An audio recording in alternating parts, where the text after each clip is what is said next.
Welcome to Confirmation Bias, presented by the League Ambassadors. I'm Ambassador Kenny Ken. Jeremy Lin, you are a minority that went to Harvard University, graduated from Harvard, made $65 million playing a sport in which you were the Neil Armstrong of that sport. Knock it off. And that's my confirmation bias. Ooh. I'm Ambassador Junior Blue, and NFLPA, please let the owners take you out to dinner before you cave in, and that's my confirmation bias. And use a condom. I'm Ambassador Dad, and I just want to give a 10-year anniversary shout out to my wife. Do it again. Thank you for choosing a real one. And that's my confirmation bias. Oh man, I'm Redo. Sir Le'Veon. Nobody, and I mean nobody, wants your funky ass apology. You cost me a lot of money in fantasy football, and that's my confirmation bias. And if you didn't hear me the first time, I am Ambassador Chef Kerr, and I want to shout out the city that allows me to visit the shadowy places while singing I Just Can't Wait to Be King, and I'm still cool with the hyenas. Happy birthday, Baltimore, and that is my confirmation bias.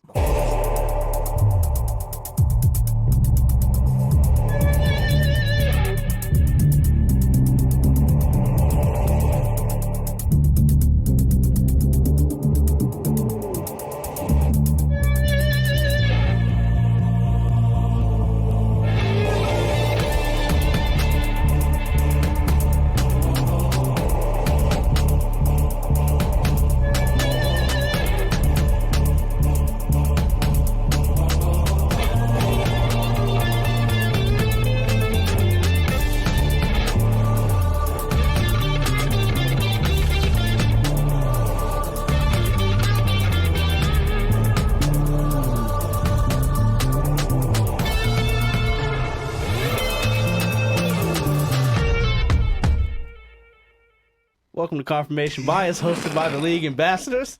This is episode 81 and our final episode of the season.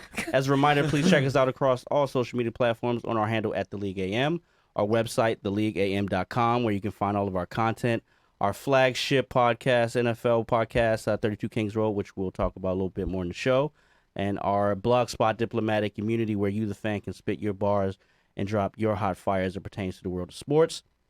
For those of you who are actually watching us on Facebook Live, please like and share the feed. Also, please submit any questions or comments during the feed so we can attempt to address them in our segment, Diplomatic Immunity.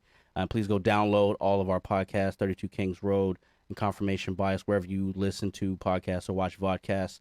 Please subscribe to our YouTube channel, which is under the banner League Ambassadors. And please download the app Twitch and follow us under the League Ambassadors there as well. Like I said, this is episode 81 of Confirmation Bias. We have a lot to get into. Mostly we're going to be talking about the pigskin, and we will jump right into it. Let's get into our hot topics. Football season is here, ladies and gentlemen. Yes, it is. We've been waiting a long time, and it's here not just because we know that the training camp is opened up. It's about the stories, and most importantly, about the injuries taking place. So let's get started, and I think we should definitely get started with the diva position. The Cincinnati Bengals are having a bang-up go. See what I did there? I see what you did there. All right. Almost bust wide receiver John Ross tweaked his hammy yesterday. He's on the bus. That's why I said almost. Yeah, he's on the bus. Can't quite say it yet, and they said he'll be out a few weeks, but we know hammies linger for the whole season. Especially when you're a track star. Yes. Yep. But most importantly, on the very first day of training camp, one Mr. A.J. Green, Winnie the Pooh Green, hurt his ankle, and he will be out 6 to 8 weeks. He had surgery already because they knew they needed to get right on top of that. So that 8 weeks is actually 12 weeks. Yeah, right. So let's start this off with this. Is this his story now, or does this have to do with more of where they practice? This is definitely his story. I'm sorry, Chen. I'll go ahead and take it. Mr. Adriel Jeremiah Green. We're gonna call him by what his mama named him. He's only played 16 games in 4 of the 8 years of his career. I mean, we saw how this team basically folded without him, as bad as they were last year. But he's getting that rep that now that he's the guy they can't rely on, and he's the best player on a 5-win team. So we're getting to a point where it's like, okay, how valuable is AJ Green, whether on this team or in the open market, if he can't stay healthy? You said that with a little bit too much glee in your voice, dog. They've been this whole thing has been filled with glee. I mean, We don't have an AJ Green problem anymore. We got other problems. I want to go the other way with it though, because you're right, Kevin. But and why what you're saying is important is because obviously AJ Green, Julio Jones, Michael Thomas, they're all in the midst of negotiations. You can throw Amari Cooper in that mix as well. These receivers are not really, but yes. You know what I mean? I know what you mean. They're in negotiations for a new contract. And so, yes, if you're Cincinnati, Kevin, you can say, listen, this is becoming part of your story that you're always hurt. But then you look at the circumstances surrounding why Mr. Green is hurt right now, and you find out that they're practicing at the University of Dayton, which hasn't been updated in forever. Yep. They knew that the conditions on the field were subpar prior to starting camp. And then your number one player goes out there and tears ligaments in his ankle. So if I'm AJ Green and you come to me and say, listen, we think that you have a history problem, an injury history problem, I'm going to say to you, well, I think that you have a common sense problem and I want you to pay me. Otherwise, I leave as a free agent. Well, did anybody else get hurt on that field? Yes. John Ross yesterday. I'm saying that same. He got hurt that same day. No, he got hurt yesterday. Yesterday, the next day, but on the same field. Yep. That's not the point. The point is that you've got literally hundreds of millions of dollars in property, $1 billion company, in property that on the field. Continue to get hurt no matter what field you play on. Maybe it's them two. I feel you. I'm just saying. If the third string left guard got hurt, Kevin got on the purple glasses today, boy. Yeah, you do. No, but Kev, with my bias out the window, one of their There starting are no windows in here, so you're lying. No, one of their starting offensive linemen got hurt 3 weeks ago in OTAs. So we can ask them the same question that we've been asking the Chargers for 10 years. The difference is AJ Green is one of the best wide receivers in the league, and AJ Green, despite his contract status, you gave the argument, which is, fuck you, pay me. Yeah. Or, listen, this is a dumpster fire, send me somewhere else. Yeah, I mean, if I'm him, I'm taking a hard position at the if I'm his representation, I'm definitely taking a hard position at the negotiating table. And I think Cincinnati shot themselves in the foot. This same Kevin, who's now like AJ Green, he also made a comment when the injury came out in our chat. He said, well, they can't blame Marv now. That's right, they can blame Paul Brown. So, but Junior Blue, is this his story, though? Do you think that he's someone that will continue to get hurt? I mean, he's kind of carried them. He's beaten us single-handedly. He gets hurt every year, but I don't want to put this injury on him. His story is going to be that he was with the Bungles his whole career, or at least the first eight years of it. That's or his 9 whole years. career. Yeah. That's his. Man, you burying him already? I know, but that's what I'm saying. Like, that's going to be his story. His story is going to be he's one of the greatest wide receivers that's never going to win anything unless he goes somewhere else. Okay, I'm in no way, just to save myself here, I'm in no way happy that this gentleman got hurt. This is someone who wants Big Ben Roethlisberger to play every game they see us. So no excuse. But what I'm saying is, this was his story before last week. Kev, so you can't piss on his grave and then say it's raining. Prone. 4 out of 8 years, he's only played 16 games. If you quack like a duck, it swim like a duck. It the smell like motherfucker's piss. name is AJ Green. Next subject. So staying with that diva position. Thank you, Omar. Hold on, Devin. Yeah. Did you just hear Omar just bring together just two colliding worlds of analogies? Hey, man. I was proud that Kevin just kept talking. It's what we do. It's what I do. Thank you, Kevin. That's what you always need to do when John Cutters. And that's why you called him late on Saturday night. Because I love him. At the end of the day, I love him. All right, so staying with that diva position, as we all know, the New York Giants, they let Odell Beckham go via trade during the offseason. Tell this story. Listen, his story. So the talent of the New York Giants went completely out the window. I don't care if there aren't any windows in here. That shit's fucking gone. During the offseason, they signed free agent Golden Tate, Kenyon's favorite. Walk that dog. I hate that motherfucker. He will be serving a 4-game suspension because of PEDs. On the very first day of camp, Corey Coleman, who was also their return guy, tore his ACL. He'll be out for the season. During that same practice, their new number 1 receiver, Sterling Shepard, fractured his thumb, the same thumb, for the 3rd time. So the Giants are now down to 3 receivers. He got to stop digging in booties. I mean, I don't know where that came from. And I don't know if that's the digit you would start with. Just saying. Well, but again, they're down to 3 receivers. We're drinking Oak Heart rum. So first question is this. Oh, shit. What do they do? Second question is, what does this mean for the offense? It's going to be booty. Kevin? Hey, Shit. did you hear what hey, Saquon, demand a new contract right now. Saquon's my because first. They can't do shit without you, bro. Yeah, Saquon's my first, second, and third pick. Well, that's what I mean. If Evan they Ingram, have, 2 tight ends. I hate to say it because I'm competing in fantasy against some of you it motherfuckers. doesn't matter. They don't have any weapons. Kelvin Benjamin, Des Bryant, Michael You're talking about Crabtree. people who are out there. That's right. Unless, why are these people out there? Because nobody else wanted him. Okay. So again, they have 3 receivers. You can't do any worse. They have 3 receivers. Right. One's gone for the season. One will be back, and you assume Sterling Shepard will be back. So they have to address this. I don't give. Laid up with Chanel Iman. Digging in the booty. We're trying to get away from this, Ken. We're trying to get away from this. To answer your question, I do think this means that unless they do something drastic to get a wide receiver, this means that Eli Manning's probably going to play the whole season because the last thing you do is put a rookie quarterback in this position with no weapons and expect him to grow. I mean, this was a lost season with these guys being healthy. Yeah, but Saquon's about to lose 5 years off his career this season. Like, they going to work him because they have no other choice. Saquon's a little bit of a cyborg. Again, Evan Ingram. So was Bo Jackson. Whoa. Speak on it. Don't say that. I'm just saying.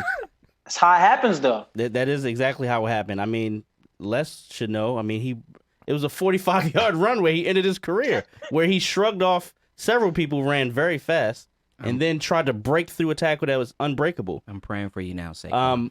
But my other question is this. And y'all mad at me for wishing injury on people. This is I thought you disgusting. didn't. But anyway, so all right, we've established the fact that they only have 3 receivers, and they need to address that big time. Saquon, the offense is going to be 15 in the box, but how does this affect the defense? Because now through aside from the offense getting the fuck off the field every 3rd down, they can't practice against any elite guys. They're going to be going against special teamers, 3rd stringers, 4th stringers.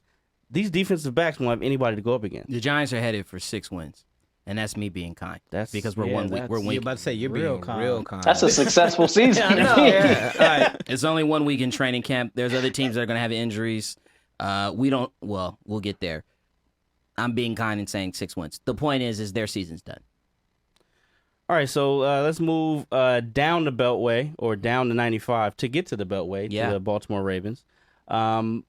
Last season, Ravens moved on from veteran Joe Flacco. They turned the reins over late last season to rookie Lamar Jackson. With Flacco's departure, it made sense to keep on RG3, who was the 3rd string quarterback at the time, as the backup. He has a similar skill set. Now, as he always does, he got injured. He hurt his hand, and he could be out several weeks. I think they're talking about between 4 and 8 weeks, which is a large window. Right. The Ravens also drafted Trace McSorley in this past draft, who, if you don't know who he is, Penn State. He's from Penn State, but he's more like a Taysom Hill than any other kind of quarterback. And they also just signed Joe Callahan, who I don't know who the fuck he is. Who? Joe Callahan. Is that not his name? No. The dude from Philly, I believe, right? Veteran backup. That's how they gonna sell a him to super y'all. duper veteran back. That's how you gonna sell him. So how does this affect the Ravens preseason? You tell me. Well, I mean, that's it. The reason why, and listen, the reason why I felt like that was super important is because, and we'll get into it later, I'm sure, Lamar is going to be used Like in a college a quarterback. non-traditional way, Like I a think. college quarterback. So the Ravens' backup quarterback position is important, not only for the season, but also important for preseason. And but Absolutely. at the same time, Lamar needs reps. You want Lamar to have reps. RG3 is down. You can't just go and get, and then they brought in Josh Johnson, who I thought would have been a good, that's a good save for them. He was like, nah, because I think he was doing the numbers and figured out that when RG3 gets back, then I'm he's gone. out of a job. Right. Well, beggars can't be choosers. Right. So I mean, it's kind of a real thing, I think. How do you guys feel, Kevin? Well, I mean, and to Josh's defense, he's been through the song and dance with us before. But being, I was at the Ravens open practice on Saturday before RG3 got hurt. The first thing that came to my mind was our backup quarterback's going to be taking some type of snaps in the regular season just because of the way I believe our offense is going to look. With RG3 going down, I have no idea what we're going to do if, and I hate to say this, but as just analyst of the game, if and when something may happen to Lamar Jackson, what do we do? How do we keep the season afloat? Because even last year with him was, if something did happen to him, we brought RG3 in, I think it was late in the Chiefs game, and he could make plays. But with the kid we drafted and the new guy we just brought in, who none of us knew until Devin just mentioned his name, I don't really know where this puts us. Well, I don't think, to what you said is how he needs reps. I don't think he needs reps because he already knows how to run. And he's going to be a run-first quarterback. So he doesn't need many reps Cut his on that. mic off, Mike. No, that's real shit. Call me a liar. You said we ain't throwing it anyway? Harbaugh got up and basically said we're going to run the ball. He's going to break his record from rushing last year. Yeah, they're going to run will, more than they throw. because he's going to play all 16 games. So he doesn't need reps. No, he absolutely needs reps because He's already admitted they can't throw. that's not what's going on. Can he throw? Yes, he can.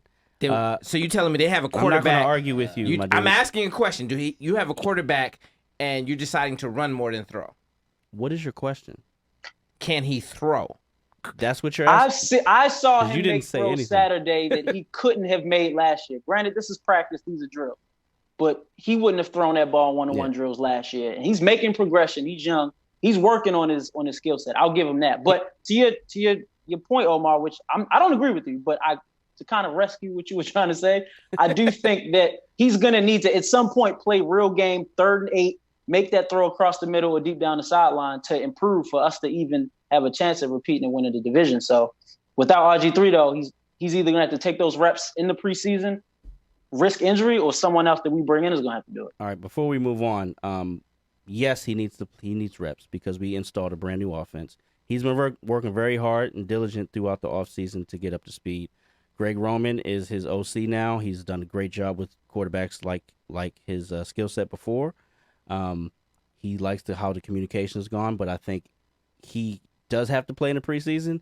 But we do need to have somebody that can come in and play the majority of the preseason so we can get our skill players reps because Lamar doesn't need to be out there the whole time. I think it's as simple as there's going to be a whole lot of practice time where you can control the environment because the rule is you don't hit the quarterback. A lot of control practice, and then he's not playing a lot in preseason, and I just don't know what that's going to say for as we get into the regular season. Yeah. So all the way down to 95, let's go to the sunny city of Miami where everybody loves to visit, but nobody likes to fucking stay. That's right. It was reported today that new head coach Brian Flores feels that Patrick is ahead of second-year man Josh Rosen, who they traded for. Now, this comes one day after they fired their O-line coach, Pat Flaherty, after less than a week into camp. How much of a shit show are the Dolphins? I think they're tanking, and they just haven't announced that they're tanking, but they're getting ready to tank. So if you say that they're tanking, does it make sense to play Fitzpatrick, he lights up September? Yeah, he's gonna fool him for the first 3 games. You know he does. And literally, I wish I could show you my notes. I have Josh Rosen, just stay patient. Be ready come week 3. Because after Fitzmagic runs out, the reins is going to be yours, big fella. So I'm jumping the gun, but this is nothing to see here. If you're Josh Rosen, you're hang tight. Your time is coming in 8 weeks, young But that's fella. my thing. Trip. If you play Fitzpatrick and he gets you more wins than you should because he will fool you, then you're further and further down the line for draft picks. And you kind of waste Rosen. So why not put Rosen out there and let him see what he got? You know what he's going to bring. Like they're changing the narrative because they know what they're doing already. Like, okay, we got 3 weeks. He's going to win 3 games. We might not win another game the rest of the season. So did I say that is Rosen the guy? No. How do you find out?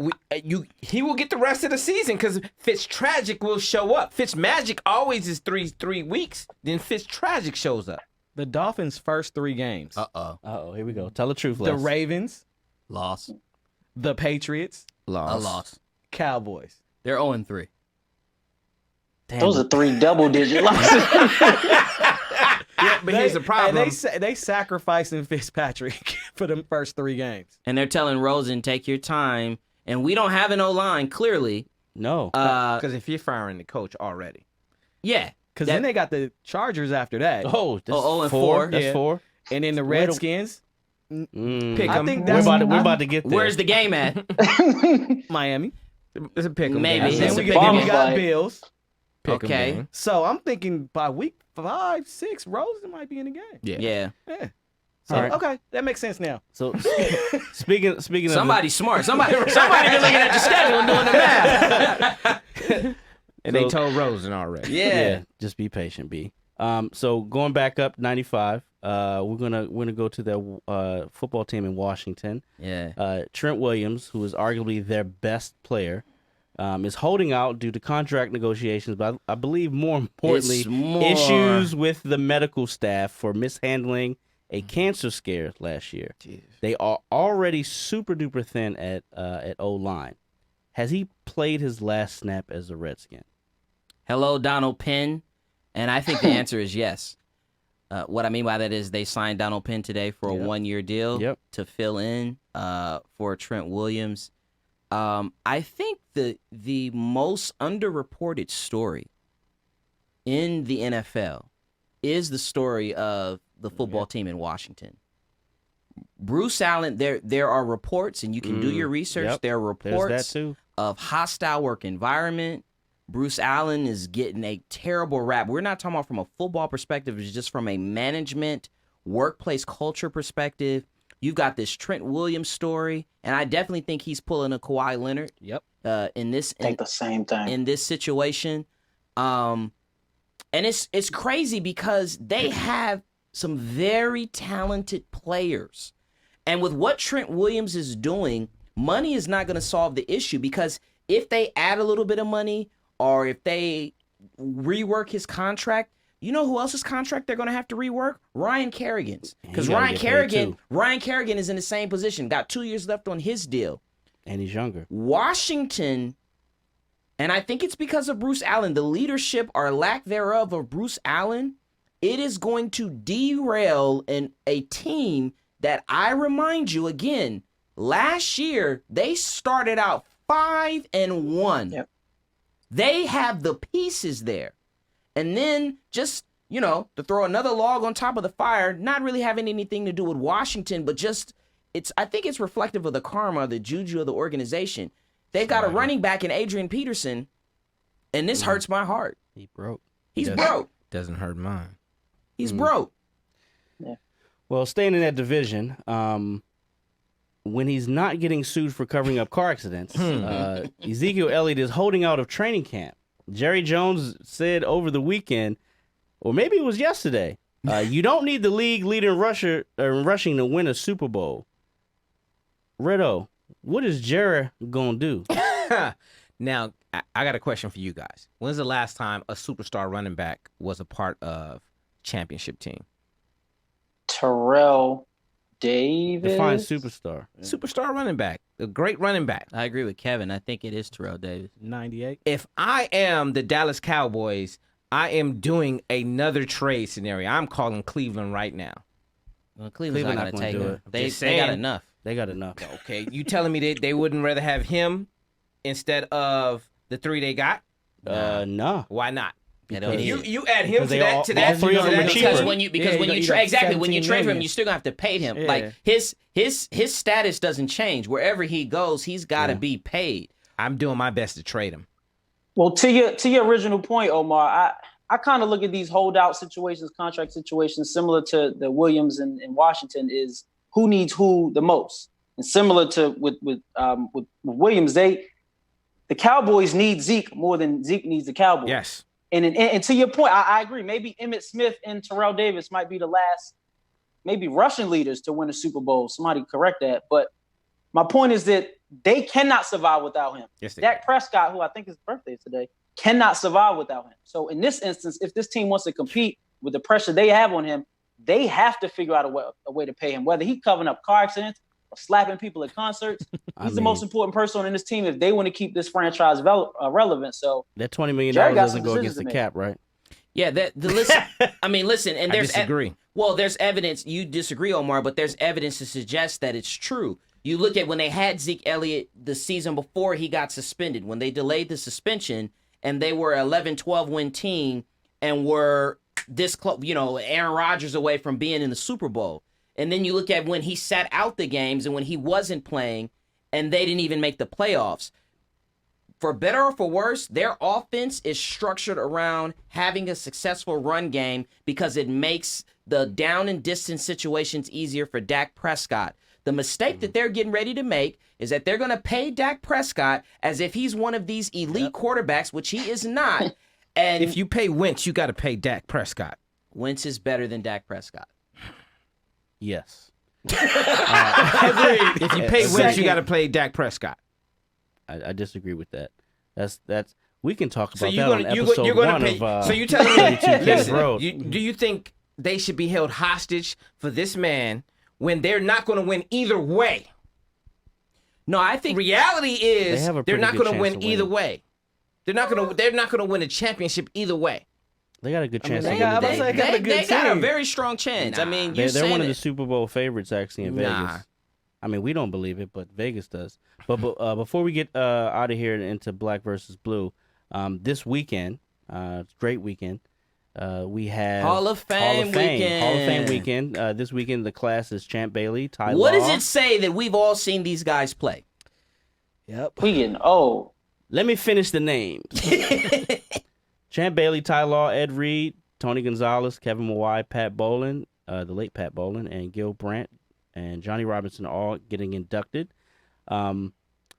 You're right. We've seen the majority of these people play, well, all the players, and it's been an honor, and I think it's a great conversation to have. One of the first questions that we should put out there, with Tony Gonzalez retiring, right now in the annals of history, he is the number one tight end of all time. Will he stay that? No, No. the league is going offensive, and the way the rules have been made, like receivers, tight ends, they get more and more yards. So I mean, he will be for the foreseeable future, but Who's If- going to pass him?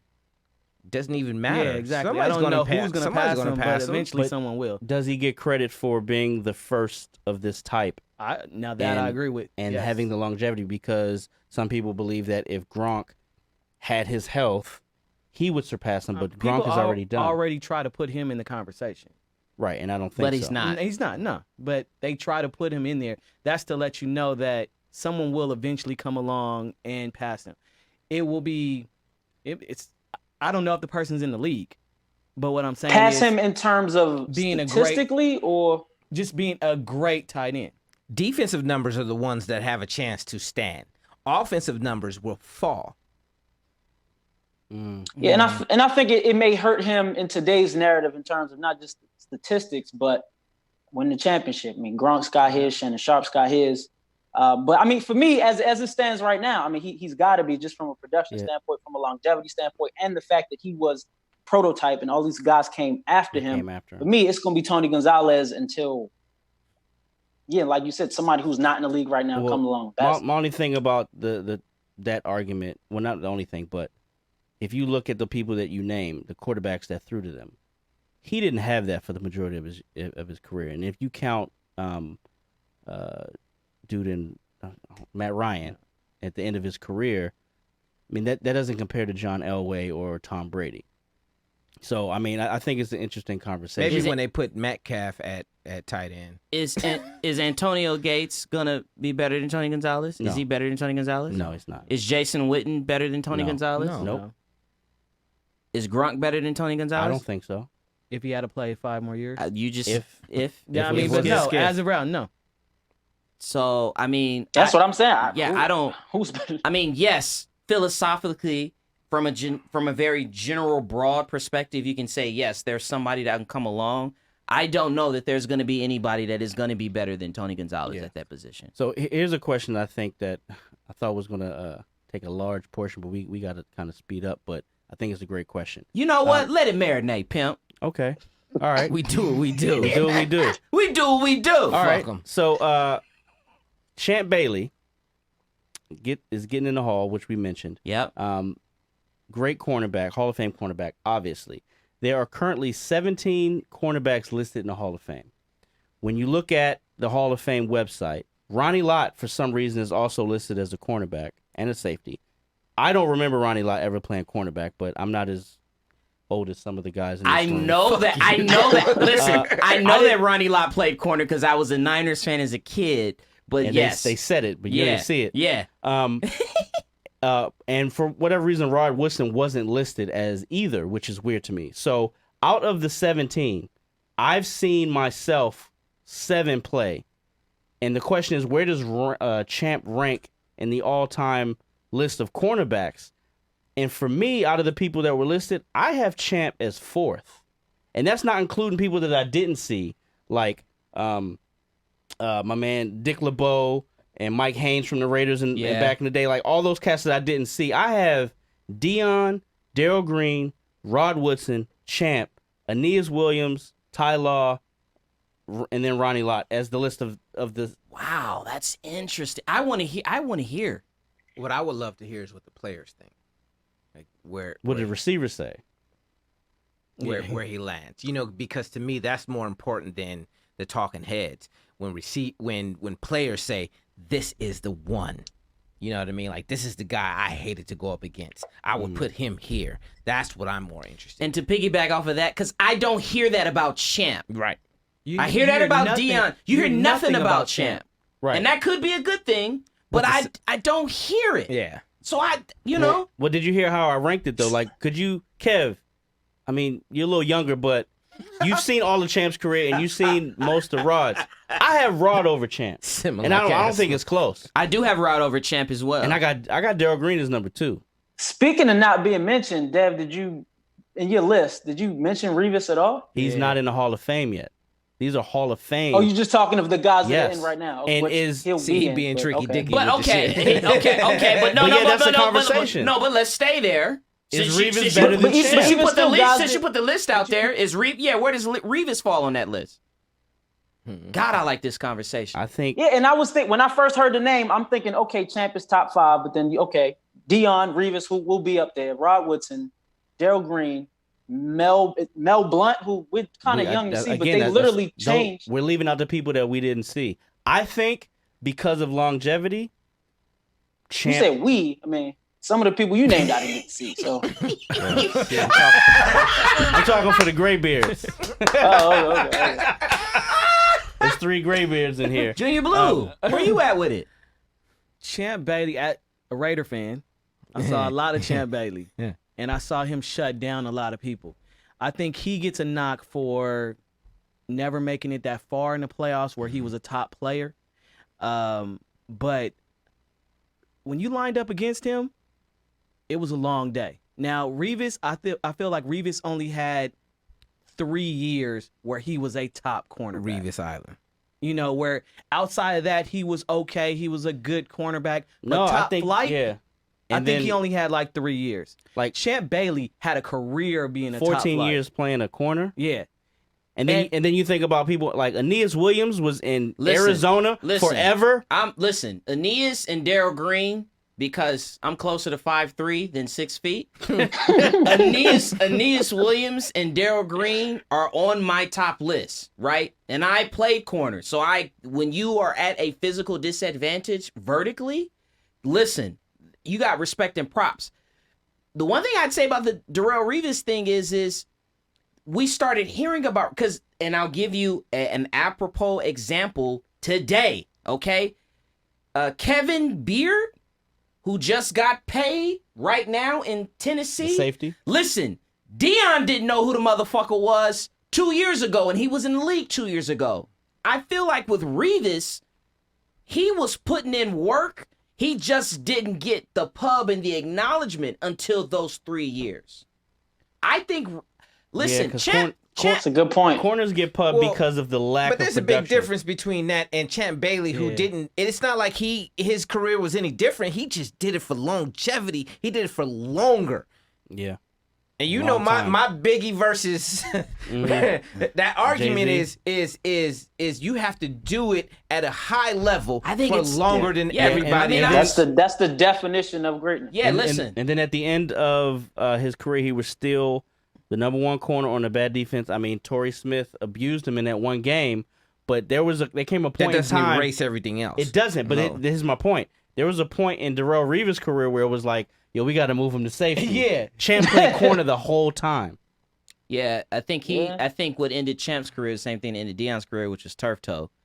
It's a great question. I just want to know, because to Omar's original point, you hear guys talk about Darryl Green, Aeneas Williams, Deion Sanders, Rod Woodson. No one talks about Champ, and I'm not, and to the guys that went against him. No one talks about Champ, and I wonder. And our last thing before we get out of here, for real. Hopefully this is a short conversation. Ed Reed's getting in. Ed Reed or Ronnie Lott as a safety? Ew. Who you taking? I'm taking Ronnie Lott. I'm taking Ed Reed. I just feel like Ed Reed played in a time where there was more explosive offense, and he did more to stop that. I was a fan of Ronnie Lott, but you put him in that defense, he would have been a thumper, but would he have been able to cover sideline to sideline like Ed Reed did? Yeah, and that was my thing going into it. Ronnie Lott has the more accomplished career, obviously, but it's almost like apples and oranges. Like if they were both on the same team, Ronnie Lott would be in the box. Yep. Ed Reed would be over top. And of course, I'm Raven biased, whatever, but Ed Reed may be one of the most, if not the most versatile football players that we've seen in the last 15 years. You can put him anywhere in the field on defense, on special teams, and he will make a play. And he did it against the best quarterbacks of this era, beating both Tom Brady and Peyton Manning in the playoffs. For me, it's purely emotional. And I can admit that. As a kid growing up, he was Superman, you know what I mean? He chopped his finger off. He did chop his finger off. And said, put me in the game. It hit a little different. Did it. Yes, exactly. There was something about that when now I don't know what he would look like in that same defense with Boston. He's a football player. Yes, and that's my point. But for me, it was just my childhood. So it is purely emotional. Before we get into Black versus You, the thing that's interesting is that Kevin said if Ronnie Lott were playing together, he could play with Ed Reed and play in the box. And it's something to be said about what you said. Ronnie Lott started his career as a corner. So a motherfucker that played corner, but strong. You could play also strong safety is something special. But Ed Reed was that motherfucker as well. Hope versus hype. Our edition of Black versus Blue. It's going to be team specific because we've got Ravens fans, we've got a Raiders fan, we've got a Bears fan. We don't have a Chargers fan. No, we don't. We've got a Rams fan. We've got a football fan. We used to. We've got a football fan here. Now, he's not a part of the Ramley. Hope or hype, Chicago Bears style. Bear down, baby. Hope or hype that the already great Bears D, who last year they finished third in total defense, they finished first in scoring defense and run defense. They finished seventh in pass defense. Hope or hype, Redo, that it gets better under first-year defensive coordinator Chuck Pagano? It is definitely hype. Mainly because I don't know if we get better. because I'm still not a believer in Clinton Dix. Is he playing yet? Is he practicing? Yeah, Okay. he started. But I'm just not a believer in I wasn't a believer before. I'm not gonna pretend like I'm a believer now because he put on our uniform. He has to show me something. All I see in my head is him in fucking green and yellow, and that's disgusting. But the one thing where I have hope is Khalil Mack and Roquan Smith both didn't have a training camp last year. Good point. And the one thing I hear about Roquan Smith now is his speed eliminated a lot of his mistakes last year. Even though, again, he led the team in tackles, but his speed, side-to-side speed, eliminated a lot of mistakes. He didn't see everything he needed to see. It didn't slow down for him until towards the end of the season. And the coaches are talking about now is they see his awareness and the plays are slowing down for him. So that speed with awareness, and then you take Pagano, who is more aggressive than Vic was, which it doesn't seem like it would be, but that's what he is. We will run more blitzes. And I think when you have, because we had Khalil Mack in coverage sometimes, which to me still is crazy. But when you add that aggressiveness, it will, I think with Roquan going through this training camp and being aggressive with his speed, I think we have a chance to be better. But as good as we were last year, I'm happy with that. So it doesn't even matter as long as we don't fall backwards. It's the only thing I'm worried about. Hope or hype. Our last memory of the Chicago Bears was their kicker. Double doink. Was the double doink. Hope or hype that your kicker is currently, watch this, Omar, frying in Bears camp. It's hype because I believe our kicker is on another team. And he's frying in Ravens camp. And I hope we trade for that motherfucker. What's his name again? Kerry Vedvik. Don't ever go on where, Devin? 33rd and ran out. Did we ever find out what he was doing down there? No, it was drugs. know. We know it was drugs. Yeah. Yes, but that motherfucker can kick. Hope or hype, Omar, that going against that vaunted Bears defense that you so eloquently described is going to aid in the development of Mitch Trubisky. One, I've never been called eloquent. Two, I am a pioneer. Keep going. Normal circumstances, just like in boxing, iron sharpens iron. My problem is that I don't think that is our issue with Trubisky. I just think it's consistency, and I don't think the defense, who he already knows the plays that the defense runs, so I don't think that's going to help. I just think it has to be real game against different defenses. So no, I'm So going to hype. disagree with that just because the 2000 Ravens, Ray Lewis said the only reason why Trent could get it done because he was going against one of the best defenses ever. I think it will help you, but I digress. Hey, and Omar, to piggyback off of that Ravens analogy, you guys actually remind me of our team 10 years ago, or shit, even our team today with a great defense and a quarterback that, as of now, you just want him to do what he's asked. But at some point, and I think it's going to be this year, but at some point, he's going to have to lead you guys down the field with 40 seconds left, down a touchdown to beat a team. He's got to make those plays. But I think early on, the defense is going to be good enough to get you guys over the hump. That's never been his problem. He's great in crunch time. It's the first three quarters. Can he get us in position where we can rest? Because our defense is that good.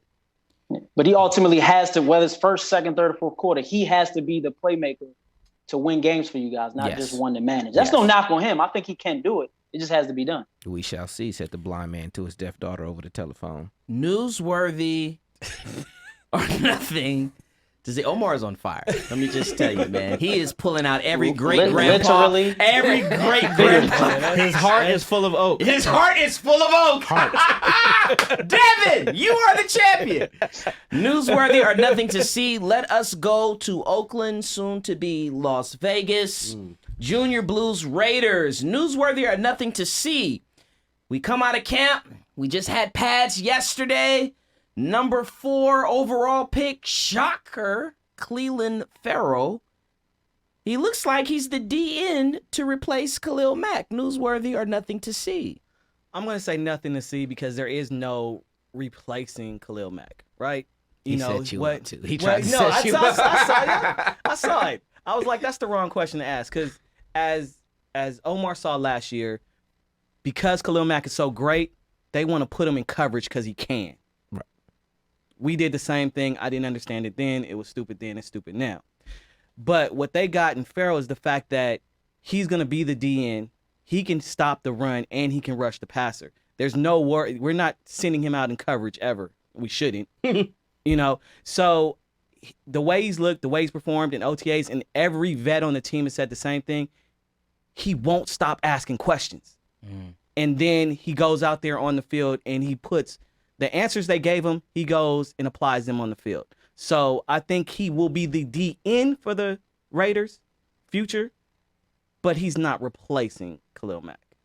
Newsworthy or nothing to see? Mr. Antonio Brown, he of The Red Baron. the spectacular training camp entrances. He came to camp in a hot air balloon.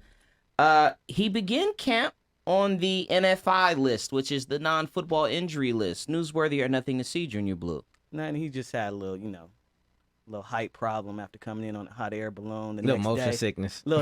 next day he was at practice, so it was nothing to see. Matter of fact, our cornerbacks can't keep up with him on one-on-one drills. They was getting killed. I think There's the only one like getting 3 that killed. can do it. Yeah. But so he looked good today. Newsworthy or nothing to see? John Gruden is calling RPOs. Mr. Derek Carr is keeping the ball more on these RPOs. And for those of you that don't know, RPO, run pass option. He's keeping the ball more and scrambling more. He said that he wants to run the ball more this year.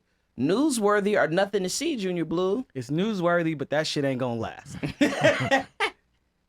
For everything good Derek Carr does, every time he takes a big hit, he gets hurt. So now you telling me he's going to keep the ball more often? Nah, that's not going to work. And who's our backup?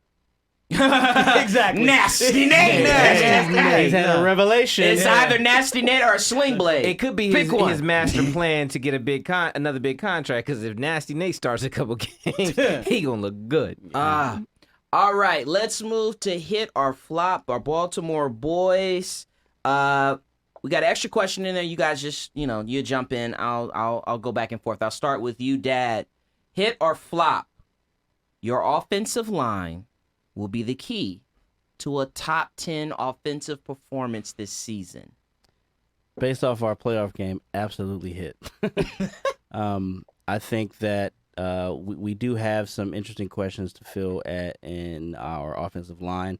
Our starting right tackle didn't pass his physical, well, not physical, the condition test. Conditioning test. And then we have a left guard who tends to get hurt, and we have interchangeable pieces, people that can play multiple positions. But I just want to see some stability there, because I think that helps ultimately with the biggest problem we have, which is Lamar's ball security.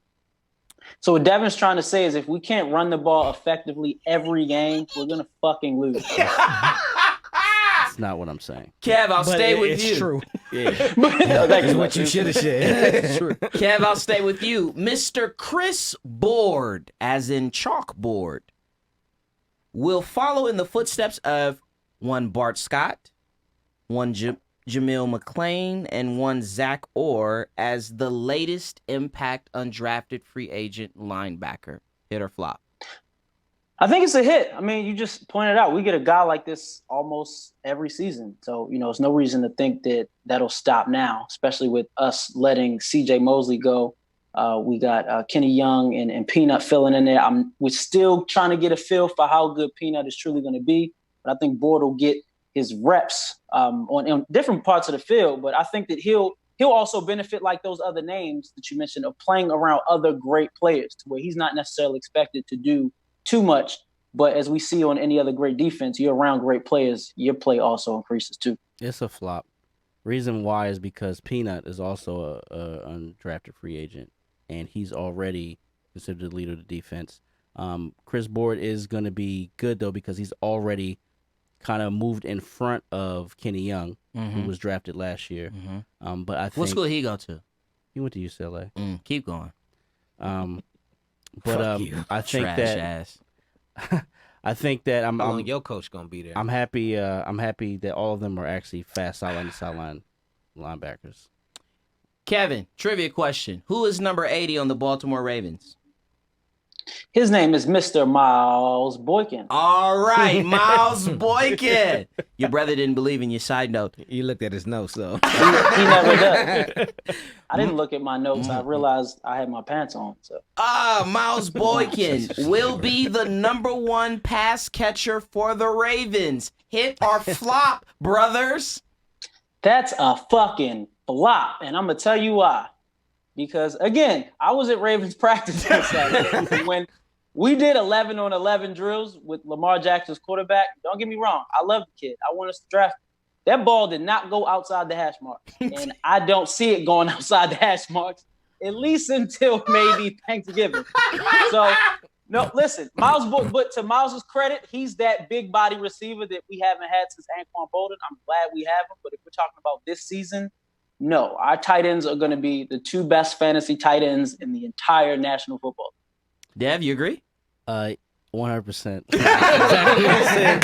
It'll be one of the tight ends, but Miles might actually lead us in touchdown. Wait, catches. so which one of the 2 tight ends do you think? I'm not giving that information. God damn it! You tried. Omar, Mark Andrews. Okay. You can try it if you want. As a Charger fan, you saw a lot of that shit last year. Shut your mouth. All right, last question. And everybody's interested in this one. Hit or flop, Lamar Jackson will be a better fantasy quarterback than Kyler Murray. Hit or flop, Dad? Hit. Hit. 100%. Okay. Did you see Josh Rosen last year with that same offensive line? Okay. Yes. Okay. It's his Lamar's second year. Mm-hmm. We already don't believe in the head coach that they put in Arizona. I don't care how many cups of coffee he had with the guy in L.A. He has more weapons around him as well. Kevin. Lamar's going to play a full 16 games. He's running Hold on, Kevin. and gunning. Okay. Kevin, let me paint this picture for you before you just jump out there. Make it a simple one. Stick figures, bro. Stick figures. Kyler Murray is going to play in an offense that he is intimately familiar with going back to high school. Just saying. Hit or Well, flop? Lamar's going to be playing it. Honestly, fantasy don't mean shit to me. As long as the boy stays I healthy. knew he was going to say I that. would say, sure, Lamar, because again, he's got the year of experience, but he also has an offense that's curtailed strictly around him. Now, who has the better weapons? We're going to find out. You just told us. Forward shuffle passes count as forward passes, right? Oh my God! Hey, listen, Mark Ingram going to be catching a lot of these motherfuckers. So. I will reiterate. I went to practice. Not a game. Practice. Hey, but to your point though, Kenyon, and to counter what Devin was saying, yeah, that offensive line is bad. So Murray's gonna be running for his life, which could also lead to sporadic plays or big plays for him. It's gonna be interesting for both guys, and we'll see in week 2 when they play each other. They're also going to be down a lot. Who's going to be down a lot? Who you Arizona. talking about? Arizona's going to be down a lot. Hey, that defense ain't giving up no more than 20 points. We just got scored 21 somehow. Exactly. So I think Kyler Murray going to have a bigger year. Kev, we'll stay with you. Diplomatic immunity. We got anything? We do. I want to give a shout out to Veronica and Matthew who have the thread Poppington. I do have a question from Slug. What's up, Slug? Hope you're doing some work while you watching the show. He had a question, a Baltimore-related question. He and I were both live and correct on Saturday. Correct? As well. At the tank. Yes, this was before. Jesus Lord! Is that what you call it correct? It had to be before because you was all before wrong. the hot boy summer got hot. He asked about Mr. Javonte Davis, who won yet again another quick bout that I paid a lot of money for us to be in attendance for. Do you guys think he needs to fight someone legitimate, and who exactly for us to take this kid. He Seriously. absolutely needs to fight someone legitimate, and it's completely up to everyone else around him. When I mean around him, I'm not talking about his handlers. I'm talking about the people that want to fight him. He's in a division where there's smoke, but there's more smoke below and above it. So there's some title holders that he can get a hold of, and I think he's got a great shot. But we're talking about Gary Russell moving up. We're talking about Tevin Farmer, who he does not want that smoke at 130. Come on, let's be serious. And then we talking about moving up to lightweight. So we definitely have to see it. He's got 21 fights, 20 knockouts, and I don't think we've seen him fight aside from that bullshit fight on the McGregor-Floyd undercard. I don't think we've seen him go past 4. Again, I've always said the problem with him is his size. There's only so far he can go. So if he goes to a heavier weight, he has to pick and choose who he fights. And there's only one fight that really matters below him, and that's Lomachenko. No, that's above him. Above him is Lomachenko. And Gary Russell fights one time a year. And people are pretty much through with Gary Russell. Like, what's his name? Just decided he was like, I'm not playing. He was engaging in, what's his name? Leo? No, DAZN. Oh. Was trying to engage with Gary Russell. And he was like, he's not interested in fighting more than once a year. There's a point where people will be through with you. Yeah. So to me, there's only one fight that proves his greatness, and that's with Loma. And I don't know if that ever happens. I have a question. Was that a good stoppage on Saturday? Yes. Yes. Do you think it would have been better for him to go down than actually stay up against the ropes? No, what happened was he got knocked out, and then he got he hit punched again and woke the fuck But up. that's what I'm Yes. saying. Do you think he would have been better off actually going to the ground, taking The 8 knee? seconds? No, it was over. And here's the thing. I think we have to also take in consideration that there were 2 fighters that died. And Yeah. one, And I in thought 1 week, that's and what- one of them was in the same state. yeah. It's a different. I thought that's what played the biggest role in Yeah, that but the stoppage. ropes count as if the referee says the ropes are holding you up, that's a knockout. No, Knockdown. it's a knockdown. Knockdown. That's why I was saying, do you think he would have been better off actually going to the ground? He might not have- I don't think that was his choice.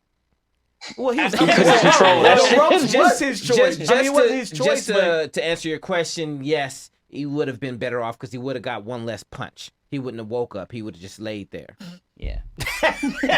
So we have another question, last question. Paul from Minnesota, who has been an avid follower of our show since day one, has a specific question for Ambassador Kenny Ken. Since he cut ties with his 1-year relationship with the Chargers last year, how will you approach this upcoming season, Kenyon? Or is there a particular team that you're looking forward to watching since you don't have one? The same way we do every year, Pinky. Try to take over the world. And we're out.